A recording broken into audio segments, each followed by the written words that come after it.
What is going on, guys? Welcome back to the channel. So today I did want to talk about the vehicle class system in Forza Horizon 5 and how basically any other racing game really could benefit from it, or I guess you could say probably take cues and maybe go around how that design is and maybe tweak it, make it their own, or probably follow how the design is. Now, what I do mean by this is going to come down to a couple of different factors. So if we look at a few different racing games right now, we all obviously do know that Need for Speed is kind of cooked right now, but Need for Speed Unbound had a similar system to this game, and I never really noticed it until I did end up playing Forza. Maybe they took cues from it, maybe they didn't, but it was going to be class-based. Like, for example, you had S+, and you had S, and you had, like, B-rated vehicles. The car was going to be in that class, so it was going to be for B, like maybe an old muscle car or something. If we do look at something like that, we're then going to have the S+, which is going to be these super fast cars, right? Whether it's a Koenigsegg, a Pagani Huayra, or something like that. So those are going to be quick. Now, here's the thing, though. If we look at something like that, then move over to Motorfest, though, you're then going to notice that the vehicle class system is going to be Street Tier 1, Tier 2. You have hypercars. The issue with it, though, is if you look at something like Street Tier 2, you're going to have everything in Street Tier 2, okay? If you look at something like Tier 1, you're going to have everything in there. That's going to be muscle cars. You can have, like, the GR86. You got, like, the Honda Civic Type R. Every single car is basically in that category. They race against each other. One thing I really like about Forza, this is also going to be from a brand new player again in the franchise. I really do love the way they did the class system in this game. So a couple of things. Looking at the menu here, guys, you're going to notice we have D, C, B, A, S1, S2, and X. I will talk about this here in a quick second, but we're then going to have classic muscle. So this is going to be only classic muscle. We have something like the Buick here. We then have the Chevrolet. You will then end up seeing something like the Dodge Charger Fast X here. But here's the thing I really like about this, though. If we move down here, guys, you're also then going to have something like Classic Rally or Classic Racers, for example. Let's check out Classic Rally. So you're going to have all the old rally cars here that you can actually race against each other in that category. You can level them up, have like, maybe you want the Escort, you can make that like a B-rated vehicle to go against the Mark 1, or you can level up the 8 Gordini or something like that, make it like a C or a B level and stuff like that to make it really compete in those classes. But they're still going to be in that category of being a classic rally. Now, here's the cool part that I really like about this. So if we keep going down, guys, we have something like Hot Hatch, right? Have something like the Fiesta ST there. We got the Civic Type R, the lovely John Cooper Mini Works, all that stuff. We have something like these cars here. Now, there's going to be different categories of these as well. You're also going to have like different hot hatches. You also have like the old ones and stuff. We're then going to have something like Modern Rally. We got hypercars. We got Modern Muscle. These are going to be the faster cars like the CTSV. You have the other sedan there. You got the Corvette. Going to have the Magnum. You have something like the Dodge Challenger and so forth. Moving over, we'll then have the Modern Muscle. You'll see like the old Shelby. Then we'll also have the Mustang Dark Horse. Moving over to hypercars, you got the Venom. We're then going to have Modern Muscle again, which is going to be the GTS there. We're then going to have the Koenigsegg. You guys probably see where I am going with this, though. It is really cool how basically every class is split up. Now, the cool thing about this, though, is I know people are probably going to pop in here, but the thing is, though, let's say you are going to have something like Rods and Customs or Retro Supercars and stuff. These are going to be a lot of the cars you'll probably see going against each other in a race. A while back, we actually had an event in one of the playlists that were going to be basically Retro Supercars only, and with that, on top of it being only Retro Supercars, you also could only use an S1 vehicle. So, for example, the R390 here was usable. You could use something like the 962 as well, even something like that car, as long as it was going to be a Retro Supercar that was under S1, or at least in S1, you can then use it. I believe I did end up using something like the F1 there because that was a car I really liked. That was the one I wanted to use. But I really did like the way they did end up doing this. Now, the other part of that, though, if you are going to be doing festival races or different things like that, guys, you'll see something like, let's say you're going to be doing a race and it's only going to be something like Toyota, for example. So you're going to have to use a Toyota. Maybe that can only be a C-rated vehicle, let's say. So you go over to C, something like that. I'm not sure if I can actually do that in here. Let me check out the name. Okay, so you actually can't do that. But if you are doing a race or something, it is going to be, let's say, C-rated vehicles, and you're probably going to be like, okay, well, what C-rated vehicles do I have that are going to be an Acura or going to be a BMW? That race could be tied to where you're going to have to use a Buick or a BMW that's under C or in that said rank in order to do that event. It really is going to split up everything very well, because if you are going to have a game, let's say like Motorfest, where you have hypercars or Street Tier 2 and Tier 1 and every car is basically mixed in there. You're going to have something like the Dodge Demon, you then have like the Lamborghini Huracan, you're then going to have these other cars pop in like different muscle cars in tier 1 and stuff,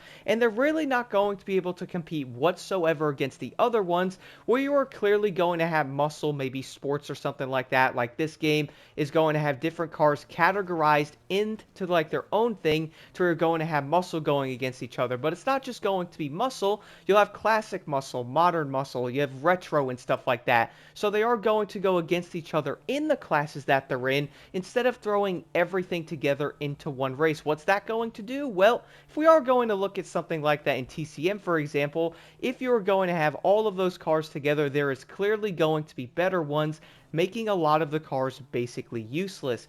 Now, I'm not saying you have to use something like only the retro muscles and stuff like that. Like if you're doing a race, you can see other vehicles in that same category that you are racing in. Like for example, a B race. If you are driving a car, you could see a truck in there that's also a B level and stuff. It is going to kind of depend there, depending on what it is, or like if it's tied to something in a playlist, then yeah, you might end up seeing different cars pop in. If you're free racing or something, you might see other ones in there. But one thing I do like though is looking at some of the festival playlists or some of the class-based racing, you are going to only be able to use a retro muscle. Maybe it's only Buick. That means you're going to have to use a specific car there. Maybe it's only going to be Dodge or something, and it's going to be modern muscle, meaning you can use like a Demon or a Hellcat or something.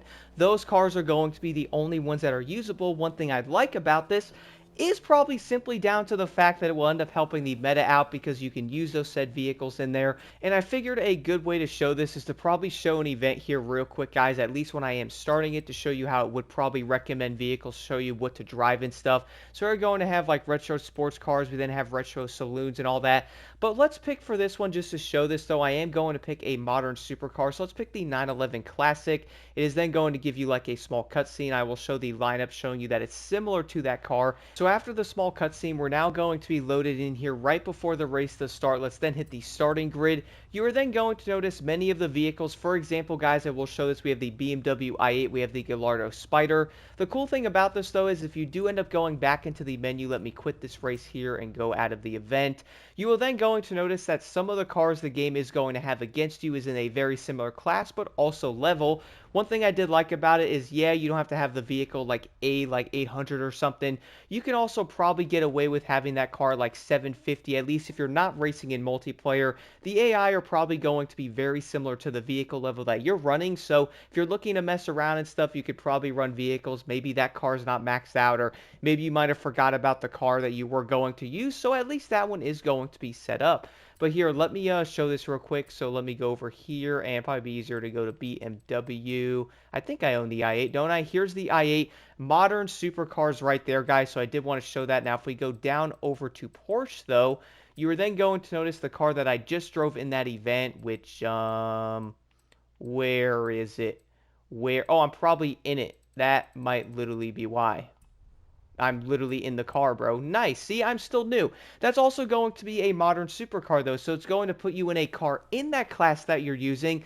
And then on top of that, you're also going to have a vehicle that is, let's say, maybe 750. The AI are going to be similar to that vehicle's level. That way, it's going to be kind of like a normal playing field. So I think that's pretty dope. Don't get me wrong, running like an 800 level A or something, the AI are going to be similar, so do expect that. But we all do know if you were going to be racing online, you're going to be using an A vehicle. You could probably run mixed vehicles and stuff in there. Like, you're not only going to have to use modern supercars or something, but I really do like how the entire game is going to be split, seeing modern. You even have the retro. You have like the rally monsters. You got unlimited vehicles. You got hot hatch, super hot hatch. There is going to be retro muscle, modern muscle and stuff. I feel like that is very cool to add into the game. It is going to make the overall class system even better because I feel like it's going to make more cars compete. Like if you are using that specific class, then you are probably going to experiment with a couple of different ones. Like for example, the super hot hatch, you have like the Hyundai i30N, then you have something like the Ford Focus. Each car is probably going to be usable depending on what parts you have on there. Can make the car a tad better and stuff, maybe a little bit better than the other one, even at the same rank.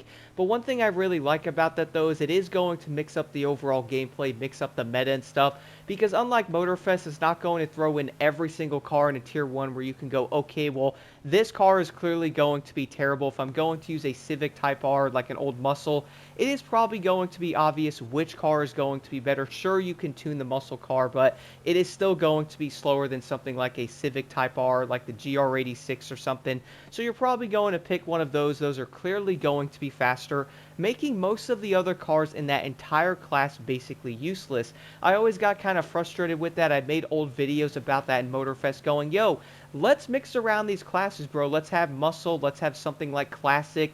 I really think that would probably mix up the game a lot. Then again, there's probably going to be too much clutter on their end, or maybe they don't want to do it. Maybe it's going to mess up grand racing and stuff like that, or make things too complicated. So they're probably going to keep it the overall design that it is, which I would say I guess is okay for the game that it is. But also after playing Forza, I really do like seeing the classes mixed up, like looking at different races going, okay, well, let me use a modern supercar. Let me use a cult classic like a little Arbarth or something like that. You know what, man? I'm kind of feeling a retro hot hatch. Let me use that. Oh, you know what? I'm kind of looking at something different. Let me use an extreme track toy, which is going to be a really fast car, like, for example, the Valkyrie AMR Pro or something. You know what, man? You know what we should do, bro? Let's go drive Super Saloons. Let's go do that. There's going to be different options.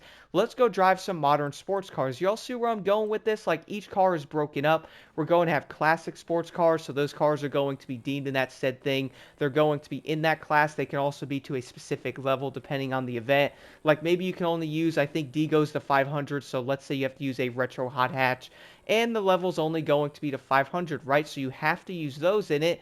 Maybe you want to go a step further. Maybe you want to do an S1 race or something. Those go to 900, but you can only use track toys in it. You all see what I'm saying? Like, I feel like having the classes mixed up is going to make the overall game experience better, but it's also going to mix up how you race and stuff. Now, again, if you are racing in multiplayer, it might end up being a tad different. Like, if you are going to be doing PvP stuff, then yeah, if you're going to have an S1 vehicle, you probably want it almost maxed at 900, or having an A vehicle at 800 is probably a great idea because everyone else will. If you jump in there with like an A vehicle like 715 or something, then yeah, you're probably going to be slower. You could probably have more mixed classes and stuff like that, but I gotta admit, guys, the way the class system is in Forza is so dang dope, and being a new player really kind of brought me into going, yo, I like the way this is set up. If I want to use a Super Saloon, or if I want to use a Retro Classic, I am going to know that there's going to be other cars in that class with me that I can also race against that are going to be similar to what I'm driving. Instead of jumping into like an S tier 1 car, you want to use that. You might want to do some races and be more competitive. If you pick something like a classic car, you're going to see something like a Type R in there. You're going to see like a BMW. Those cars are clearly going to be faster, and there's not going to be a lot of competition there overall, which I think is an issue. Having the classes split up and really mixing it up with the actual rank like B, A, S1 and stuff is also a good way to have different classes being good in that category because, well, some cars you can have as a D rank. That car can also be a C, a B, and an A. But if you're going to be driving a truck that's an A rank, let's say, like maybe you want to upgrade a truck or something, and that thing is going to be A rank, guys. I will show this here in a quick second. Okay, so I figured I would head over to the same event I just showed just to kind of go over this here quick. So we are going to have different recommended vehicles, but the car I am driving is the F-150 Raptor R.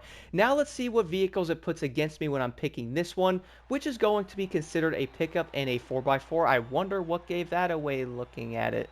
Alright, so once again, we are now going to be spawned in here in the event, guys, right before you started. Hitting the starting grid, I am going to be in the Ford Raptor R. You see the Toyota Tundra, the Hummer EV truck, the Ford Raptor there. You're then going to see, like, the Bronco and stuff like that, the F-150-86. You're also going to notice my truck is 768, so most of the vehicles I am in here against, now, again, this is going to be against AI, which is probably obvious. They're all going to be fairly similar to my level. How can you actually not like a way a game is going to have a class-based thing set up like this to where you're going to want to race AI and do different things or drive different cars and stuff? You are going to be able to go against other lifted trucks, like let's say you want to race a Raptor R. What if you always had to go against some really annoying vehicles in that class? Or let's say you wanted to race one of your favorite classic cars. What if you always went against Lamborghinis and some cars that just don't make any sense in there? We can also look at this in another way, though. I can jump back into the race again.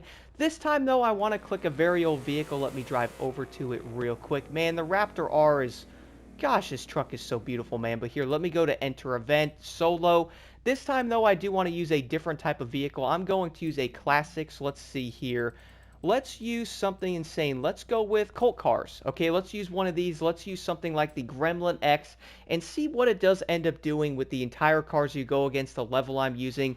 I did want to show this here quick, guys, because a lot of players love cars. Obviously, I'm going to have a separate video on this, on how Horizon does the entire car thing so dang great. And if you are going to be into cars, which I would say in a racing game you probably are, if you're going to be a car guy, car girl, you are probably going to like Forza, bro. And this is an example. You can drive cars that you might not be able to use in other games because of the class setup that is in there. Looking at this, guys, we're going to have every vehicles around my rank. You see something like the AMC Gremlin like they are using, like I am. The Myers Manx, we're going to have the Ford, don't know what that is, the Peel Trident, Renault. All the vehicles you're going to see in this lineup are going to be very similar to what I'm using, in the same category of the cult classics that this thing is in. Isn't that pretty dope, bro? So you could pretty much go against other vehicles that are in your category. You can level it up, even get this thing to like 500. That means the AI are going to be around the same thing. And again, I would say multiplayer is going to be a tad different, but I'm sure you guys probably get the gist of it at this point. Looking at the way the cars are designed in this, the class system, I really do love it. The fact that you're racing those other cars in that said category are with you. They're in your rank. I feel like it's going to make the overall gameplay better because you can use certain vehicles and also have a great time because other cars in that class is what you're going to race against. Instead of picking something like an RS5 and seeing like an old muscle car or something, or maybe you want to use one of your favorite classic cars again, guys. Like maybe you want to use your favorite old Dodge. Like for example, let's say you want to use the old Challenger. You're going to use this car in something like the Crew where you're going to see other cars like the Honda Civic and stuff. This thing is clearly going to be at a disadvantage. But in Forza, if you want to race this car though, you're going to see other classic muscles you will be going against. You know what? Let me get into this car real quick. I'll drive right to the race again and show this, just to kind of end that off and show this again here quick because I'm sure people are wondering. I do know a lot of people love classic cars like this, and maybe you want to use it. Maybe it's not leveled that much. Maybe you have this thing in a specific class to make it more realistic or something like that to its power. Who knows? You can also do that. But if you want that car to be A rank, then sure, you can do that too. But here, let's go into the event here. It loads me in. Moving over to that, it will again show you some recommended vehicles. If you pick something like a Rods and Customs, you'll go against that Hot Hatch. You'll go against Hot Hatch. If you pick something like a Track Toy, you're going to go against those. Let's pick the Classic Muscle, though. And I also want to see the lineup of vehicles it will put me against, guys. I feel like this is dope. Now, again, I'm not going to say this is groundbreaking, but for a new Forza player playing this game and probably getting well over 100 plus hours into the game, which most players probably are at this point on PlayStation, you're probably going to be like, yo, I can drive a classic car if I want. I can drive these other cars with the way the entire class system is set up. Check this out, guys. 551, all the cars are going to be very similar to me. And guess what? So are the cars you're going against. We got the Pontiac TA there, 77. We got the 73. Have a Ford Mustang 68. Firebird. We have the Holden. Every vehicle is going to be very similar to this one around the same time frame. I think that is so dope, man. It really makes the gameplay fun. That is something I've been personally really enjoying about Forza. If I'm going to pick a certain vehicle, I know I'm going to race cars in that class. Like, if I'm going to pick an old muscle car like this in the Crew or something, which again, I guess it works in that game if you like it and stuff. But if you did want to pick something like the Challenger in a race, then you're probably going to go against cars like the Civic Type R, different BMWs, different Hondas and stuff that are most likely going to be much quicker than you. And there's probably not much you can do. So guess what? The class system isn't going to work. So you're basically forced to use the fastest cars in there. Y'all see the issue with that? Do let me know your thoughts on this in the comments below. This is something I've been personally really enjoying about Forza, and I kind of hope more games probably do this in the future, maybe follow a class system to where it's going to make every car probably feel good, but also you can race it going against other ones in that category. And on top of it, you could still level it. If you level that thing up, then let's say you want to make the Challenger A, then you're going to go against other vehicles in a category in that class, which is still going to make things interesting because then it comes down to like a tune, depending on the setup, guys. There's just so many endless things about it, especially with the way the class system is set up. Again, do let me know your thoughts on this in the comments below. And also, the last thing I did want to mention, which I did talk about this a tad earlier, but you can also see in some races, like for example in the festival playlist, you might only be able to use a C-rated vehicle that's only going to be Dodge or something, or even Toyota. For example, right here, guys, it's only C Toyota, right? So you can use any of these cars in that race as long as it's going to be a C rank and a Toyota. Some of the footage you probably did end up seeing was me using something like the Celica GT4. You're probably going to see a Tacoma, a 4Runner, and stuff in there, because those vehicles are also going to be a Toyota, but they're going to be a C rank, mixing up the overall gameplay, like some parts off-road, some parts on street. So you could probably set up that car to probably run that, which I am going to have a tuning video on this a bit more, talking about how amazing that actually is. But on top of it, guys, you're probably going to see like specific like retro rally, retro sports cars, something like pickups and 4x4s, but depending on that event or like the setup in that festival playlist, or that race in general, it's going to be C Toyota. Maybe you can only use a C Dodge or like something like that. Let's say C Ford. You could probably run any of these Fords in that said race as long as it is going to count into it. As long as it's going to be C and Ford, you guys can run any of these in there. Some cars are probably going to be better than others, but again, it at least gives you like a leeway, and sometimes when the festival playlist has it, it is going to mix up things even more. But again, let me know your thoughts on this in the comments below. This is something I've really been enjoying. I really like the fact that in that Toyota race I was using a Celica. There's a Tacoma in there. I could go back in and use different classes as long as it is a C rank. It is going to mix up the gameplay even more. Like, I love it. That is going to be something I feel like many players looking at something like Forza Horizon are most likely really going to enjoy.